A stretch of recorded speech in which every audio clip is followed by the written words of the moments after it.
Welcome to Marketplace with Charles, brought to you by Art of Skincare. Art of Skincare, the company that brings out the beauty in you, as well as Kuwisa Lodge, situated at the heart of Mabalingwa Nature Reserve. If tranquility is what you are looking for, then Kuwisa Lodge is the place to be, where you sleep, dream, and wake up with a big five around you. What an experience. I am Charles Ngobeni. On Marketplace, we empower and equip you with tools that you need to achieve your entrepreneurial dreams. Each week we bring you insight from experts in different fields of business, from men and women of faith. Today, we meet an investor relations manager of the South African Institute of Chartered Accountants, Mr. Sibusiso Nkosi. Legislation in South Africa provides for business, both big and small, to participate in the economic growth of the country through various means.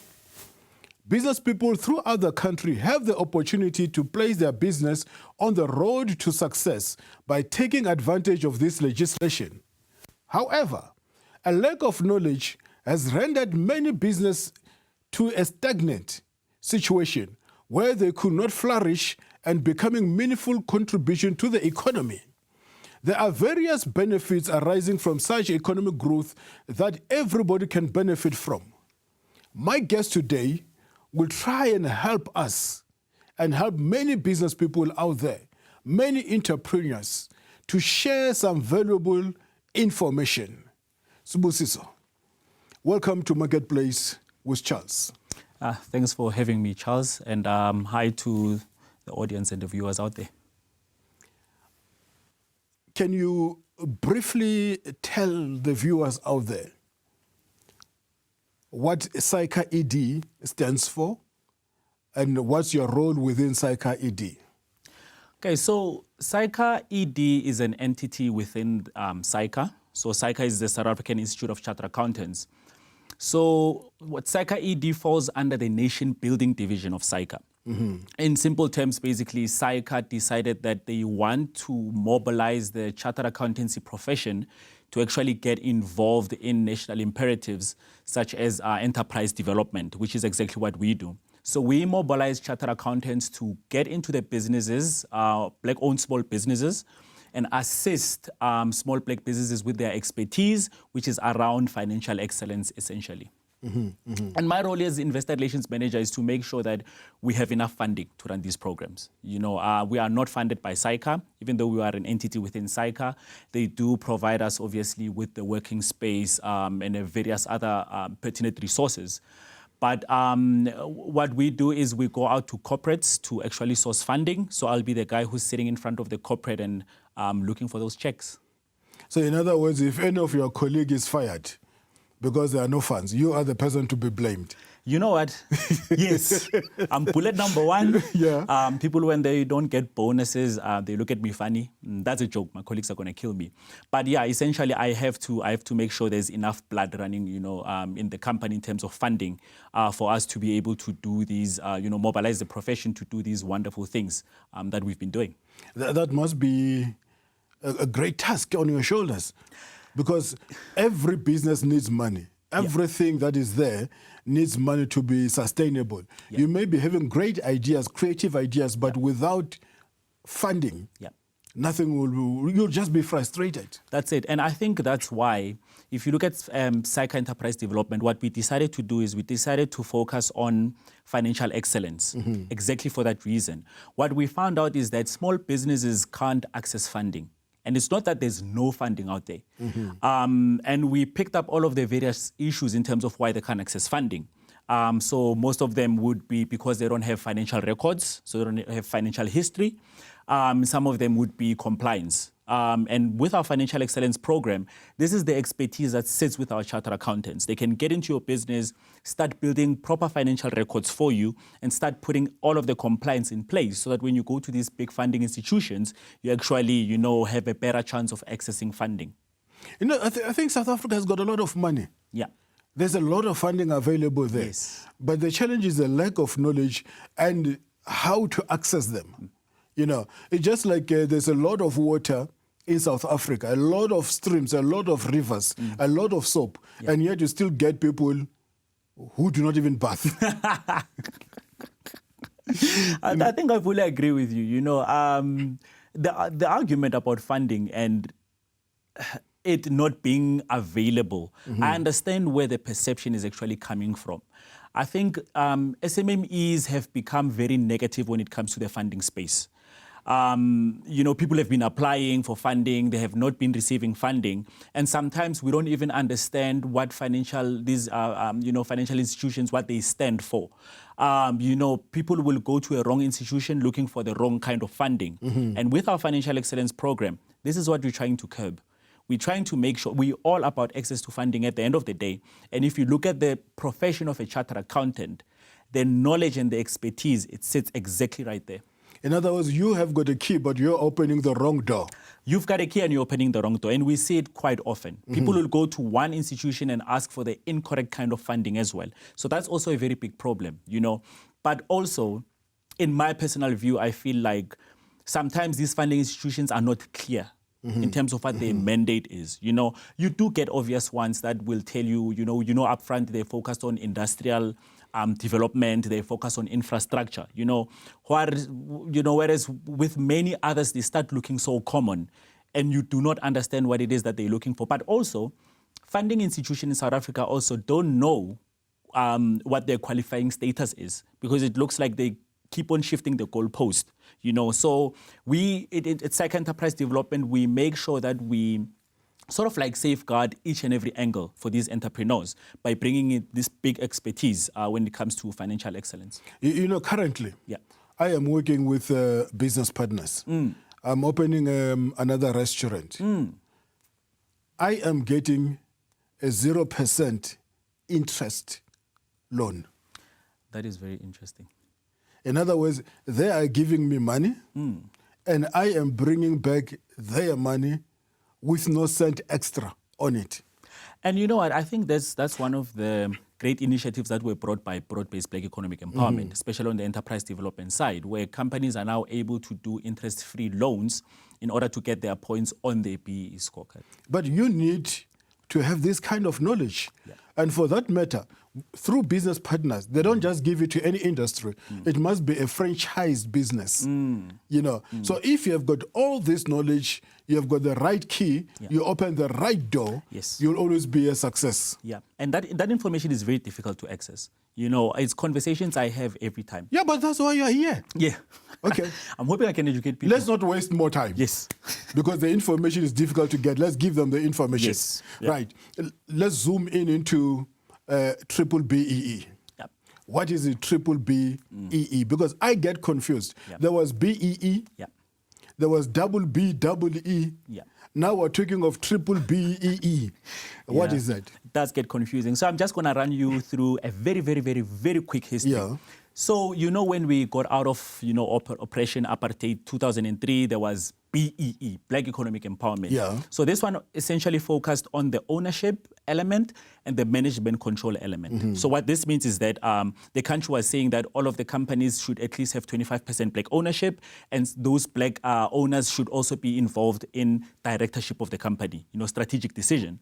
In 2005, this is Which was never the case anyway. It didn't work. It actually didn't work. So that's what we call the narrow-based approach. In 2005, that's when you had triple BBBEE.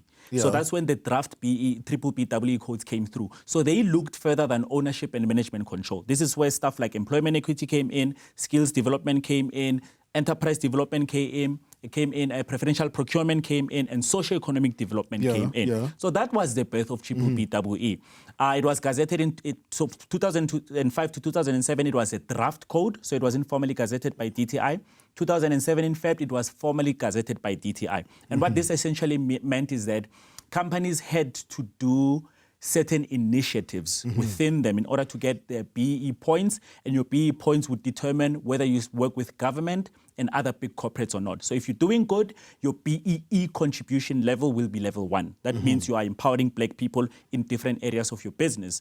If you get a level 6 downwards, that means you're not doing good in terms of empowering Black people, And with a level like that, level 6, it's difficult for you to get work with government and to work with other big corporates as well, because big corporates are now encouraged to actually work with companies that have a high BEE status. You know, you must move in the same circle. If you're contributing to BEE, work with suppliers that are contributing to BEE. Then came 2013, where the codes were refined again, where some of the elements were compressed and supply development was brought in.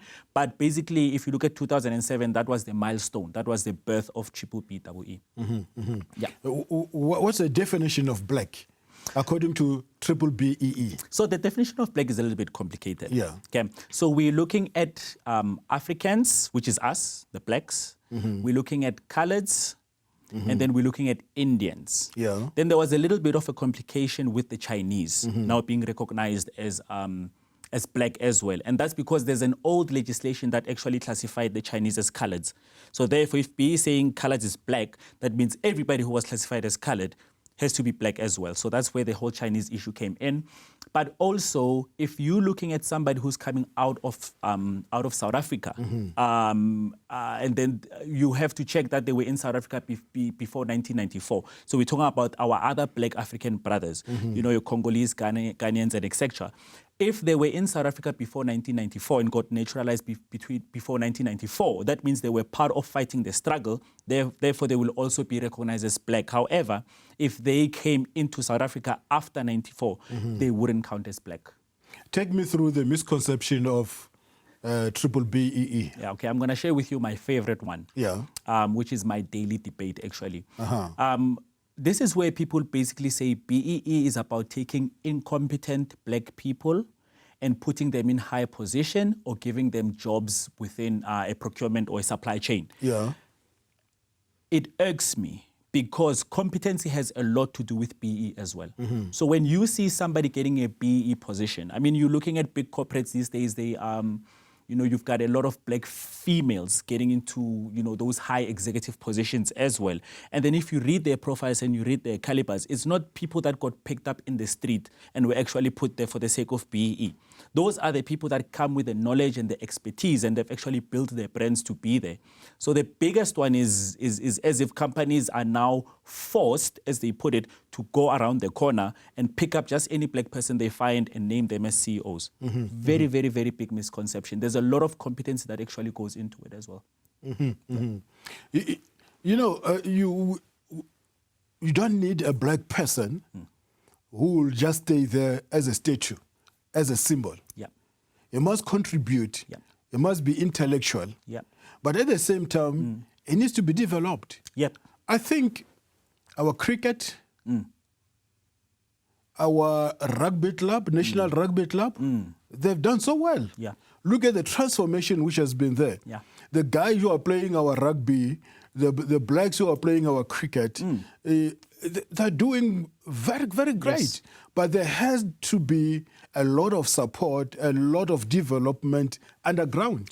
100%, I agree with you. And I think that's why BEE moved to BBBEE. Yeah. That's when they brought in an element called skills development. That basically says, start creating your pipeline.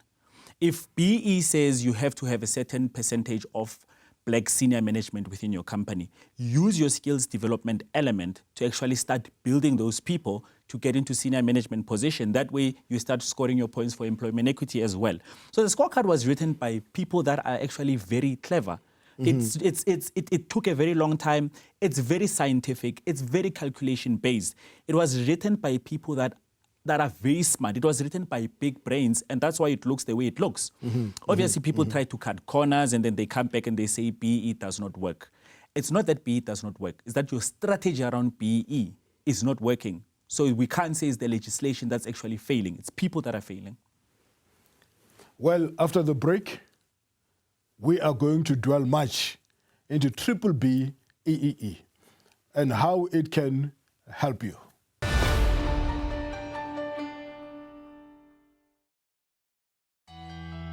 Join Marketplace with Charles on an 11-day tour of the Holy Land from the 8th of December 2019. Take the route Israel traveled to the Promised Land, cross over the Red Sea, and float on the Dead Seas, the lowest point on earth with amazing healing properties. Experience the vibe of Jericho and cruise on the Sea of Galilee to Capernaum, the hometown of Jesus. Visit the pools of Bethesda, Nazareth, Bethlehem, and many more. Walk where Jesus walked and see the Bible come alive. If beautiful memories and an enriched spirit is what you are looking for, then join us in taking Jesus to the marketplace. For more information, call us on +27 72 123 0078 or email israel@artofskincare.co.za.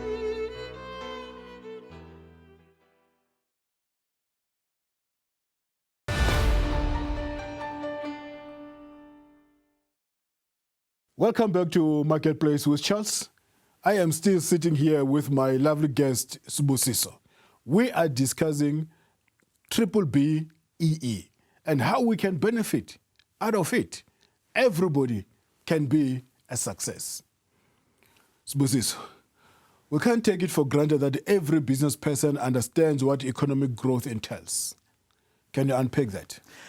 I always like talking about the simple version of it. Yeah. Okay, I remember I studied economics, and when you get into the nitty-gritties of it, it doesn't go to the guy on the ground. So in simple terms, if you look at it, if you look at all the goods and services, the products that are being sold in a country, yeah, okay, that's what we essentially refer to as GDP. Okay, if a country has a lot of economic trade happening, and that's why BBBEE has moved it to localization. If you look at 2013, the amendment of the codes, which I'll touch on, if a country is selling their goods and services and they're producing them locally, there's a lot of economic activity that happens. So companies are growing, they get to employ more people, they get to actually pay them better. So that's why we're always talking about localization and local manufacturing. That's where your economic growth comes from. If the company can become an oiled machine that produces its own goods and services locally, you'll see a lot of economic activity and a whole lot of opportunities for people. So essentially, that's what economic growth is in layman's terms. Okay. Yeah. Take me through the relationship between gender, race, age, and business size in relation to BBBEE. Very, very, very, very critical. Okay. So BEE classifies businesses in 3 categories. Okay. You get what we call an EME, or an exempted micro enterprise. Yeah. This is a company that has an annual turnover of less than 10 million. So all of your startup businesses and etc. Those companies do not have to implement the BEE codes. All right. So if a company is 100% black owned, automatically they get a level 1 BEE. If they're between 51 and 100% black ownership, they get a level 2 BEE. The white owned companies get a level 4 BEE. Okay. You don't have to do much. You just need to get your BEE affidavit, or when you register your business at CIPC, you will get that certificate. Then you get what we call the qualifying small enterprises. Those are guys between 10 and 50 million annual turnover. Those guys have to comply with BEE. So what do we mean by this? That means a company that falls within that bracket has to have at least 25 black ownership, has to have at least 51% black directors.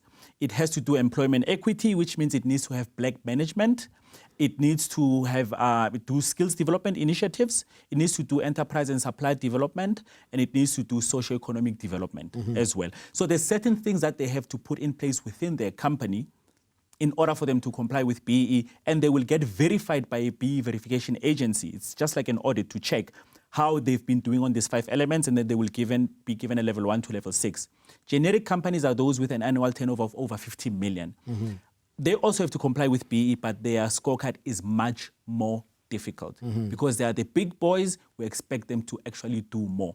Also, same situation, a verification agency will come, which is independent, do an audit, and at the end of the day, they'll say, you're doing a great job in empowering black people, you're doing good training initiatives, or you're doing badly, you're getting a level 8 or you're getting a level 1. Then you have to fix your scorecard, otherwise you don't get to work with government anymore. Let me take you back a little bit. Yes. In terms of legislation, what do you mean by small business? So an SMME in terms of the BEE legislation basically means your annual turnover is less than 10 million. Yeah. Okay. It's not prescriptive in terms of the number of employees. It can be prescriptive in terms of the BEE sector charter, because there's different BEE sector charters. So those guys are the guys that just came in to the market. They're not over the 10 million mark yet. In the past, it used to be cut at 5 million. Then with the new codes, it was actually increased to 10 million as well. So that's what we mean in BE when we're saying it's a small exempted micro enterprise. Yeah. And it's a small business essentially. And those are the kind of companies that the big boys that I spoke about, your QSC and generic, they need to develop them. So they need to put enterprise development money through them. So a lot of them would do it through an organization like SAICA ED. Yeah. They would pay us in order to be able to do mentorship for these small businesses. And essentially, the plan is for them to, after they've paid for their development, to absorb them into the supply chain. Take us through the opportunities that are available to these small businesses in the light of our discussion. So if you look at enterprise development, is the biggest one. Yeah. Okay. Enterprise development basically says the QSCs and generics need to spend 1% of their net profit after tax every year developing these micro enterprises that I spoke about. Okay. Yeah. Now, 1% of net profit after tax, if you think about it, for other companies, it's a lot of money. So those companies now need to do this enterprise development. These small businesses can actually access all of that funding through enterprise development or development opportunities like we offer at SAICA Enterprise Development through, through the BE codes as well. So that's where the opportunity sits with these small businesses. But also, if you look at the procurement element part of it, the BE codes will tell you that, a certain percentage of procurement of a big company should go to black female-owned entities or should go to entities owned by the youth, what we call designated groups, or should go to 51% or more black-owned companies. If a small business understands their sector and they understand the procurement gaps, they'll be able to place themselves at the right place at the right time in order to access those opportunities as well. It's quite very tricky. That's why you need this kind of knowledge, But connect with as many procurement managers as you can if you're a small business and understand what their supply chain looks like and what their supply chain needs are. Because you must remember, it's a small percentage of supply chains in South Africa that are diversified. And the procurement managers will tell you that that's because we can't find black businesses. Okay, I prefer those ones who say that because some are like, they don't exist. Okay, so I don't know. Maybe I stay in the wrong township, but I've seen black businesses. So they're saying we cannot find them. And you need to understand, it's a lot of work for them to do all of this research because a procurement manager deals with quality and pricing and etc. Now to go and look for small black businesses is difficult. So if you're a small black business, put yourself in the way of all of these opportunities by making the right connections and go through these enterprise and supply development programs, just like the one that SAICA offers. And this is where you'll gain more and more and more knowledge and access more opportunities. We're just running out of time. Yes. But before we close, I just want us to help the small business out there. Yeah. What should a small business do in order to benefit from the provisions of BBBEE? And where does SAICA ED comes in this regard? So number one, this is the most important one for me. I do a lot of speaking events, and this is what I always speak about.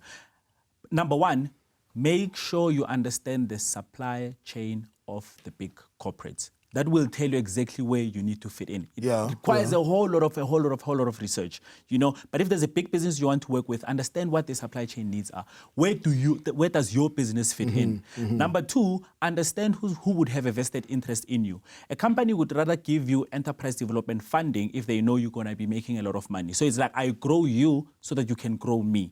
So really understand that gap. Who would have a vested interest in your business in order for you to grow? If you master these two, you are sorted. SAICA Enterprise Development, what we do is, this is exactly what we do. We would connect a big corporate with a small company so that in future they can start doing business together, but at the same time allow the big corporate to actually adopt the small corporate and grow them so that one day they can actually become our supplier. So we are like the matchmaker between the two. This is a lot of information. Yes. And you can't master this in a short time. Takes a while. That we have. Takes a while. If someone needs more information on this, is there anywhere where you can direct them? So if you currently, this is the problem. If you go through the BE codes themselves, they're it's legislation, that's how it's written. So I doubt a small business would be able to get in there and actually understand it, But I think later on I'm going to be leaving my contact details. I would like small businesses to contact me. I would like to spread this information. I would like to make them understand And then if they can, get in touch with me, follow me on my Twitter handle. I put out a whole lot of this information. I'm on LinkedIn as well. I write a lot of articles on LinkedIn. A lot of people actually, came to me, started following me because I make BEE codes simplified, because currently there's no vehicle that simplifies them. Even if you can get a small book on the BEE codes that has been rewritten, it's still very legislation driven, So yeah, I'm very happy to give out my details. And do you take speaking engagement all over the country? Speaking engagements, I've done smart procurement. I've done smart procurement in KZN. I've done smart procurement in Free State. I've done smart procurement. I think I've done smart procurement everywhere except for the Western Cape. I speak at a lot of BEE events. So yeah, people can follow me around and then. How do we follow you?